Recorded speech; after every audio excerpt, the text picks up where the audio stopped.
You'll start by entering your ship from address, and typically this is going to be the address of your supplier, freight forwarder, or it can be your own address. Next, select your marketplace destination.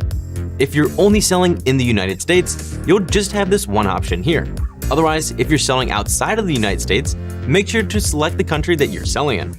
Next, select the product that you're sending into Amazon. Then, click the Packaging Details drop-down menu. Now decide whether you're sending individual or case-packed products. Individual means you have different SKUs or products inside one box, whereas case-packed means you only have one product inside the box. If you select case-packed, go ahead and enter a template name, the number of units per box, and the box dimensions and weight.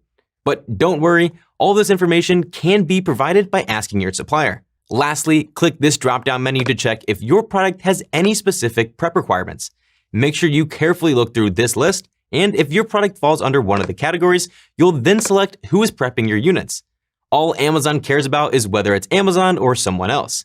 We recommend having your supplier or freight forwarder do the prep for you rather than Amazon, as they'll end up charging you more. If you do choose Amazon to do the prep, you'll notice they will also be responsible for attaching your labels for an additional 30 cents per unit. Now, if there's no prep needed, then you can simply select if it will be you or Amazon that's labeling your units. Going back, if you selected individual units, you'll need to click the pencil icon and edit the details. Again, this is where you select if your product needs any specific prep requirements and who is going to label your units. From here, click Save. Next, tell Amazon how many units you're sending in. Enter your quantity and then click Ready to Pack. However, if you selected case packed, instead of units, tell Amazon how many boxes you're sending in. Enter your quantity and then click Ready to Send. Next, regardless of whether you selected individual or case pack units, scroll down to the bottom and click Print All SKU Labels. This will open a box that allows you to download a printable PDF file of your labels. If you elected to do the prep yourself, you will then send this PDF file to your supplier and ask them to attach the labels to your product's packaging. And hey, if you're getting any value from this video so far, let us know by smashing that like button down below. Now, one note regarding this next step, if you selected case-packed units, you'll simply click Confirm and Continue.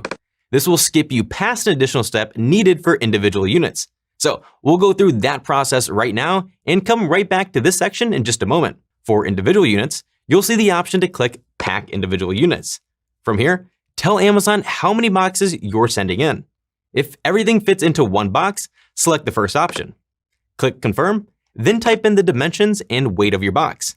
Click Confirm Packaging Information, followed by Confirm and Continue. Now, if your shipment requires multiple boxes, you'll want to select the second option. Click Confirm, then type in the number of boxes you're sending in. The default method here is to enter this information through a web form, which in my opinion is the easiest way to complete this step.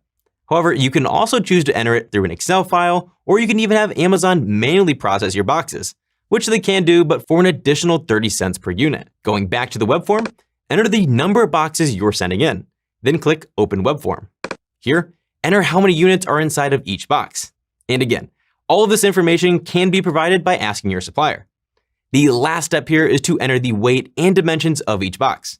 Once done, click Confirm Packaging Information. On to step number 2. Now, like I mentioned in the previous step, this will actually be the same workflow for both individual and case-packed units. To begin, select your ship date. And this is the date you expect to hand your inventory to the carrier. This date will help Amazon prepare to receive your inventory, but don't worry too much about getting this exactly right, because you can always come back and change this date after confirming your shipping. Next, decide if you're shipping SPD or LTL. SPD means small parcel delivery. Essentially, SPD consists of units packed into individual boxes, and each box is individually labeled for delivery. Normally, these are smaller shipments that are sent via DHL, UPS, FedEx, or other local postal services. On the other hand, LTL means less than truckload.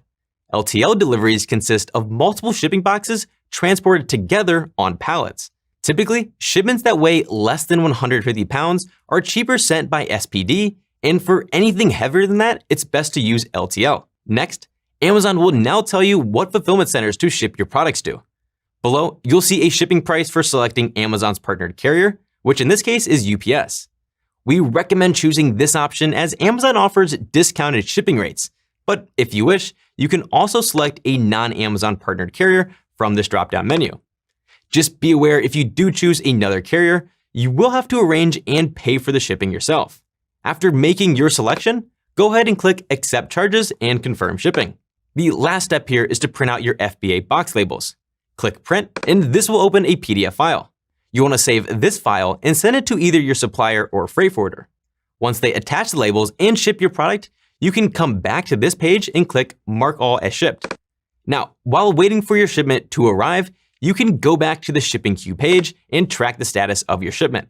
The options you'll see here are either working, if you're still working on it, in transit, at fulfillment center, and closed. Just keep in mind that once your product is accepted at Amazon fulfillment centers, your listing will become live on Amazon. When your product first hits the market, it's very critical that you get off to a hot start and capture sales right away. The reason I say this is because it's believed Amazon actually gives your product a bit of a boost during its first month. So to help you get off to a hot start, you'll want to set up some advertising campaigns in Seller Central.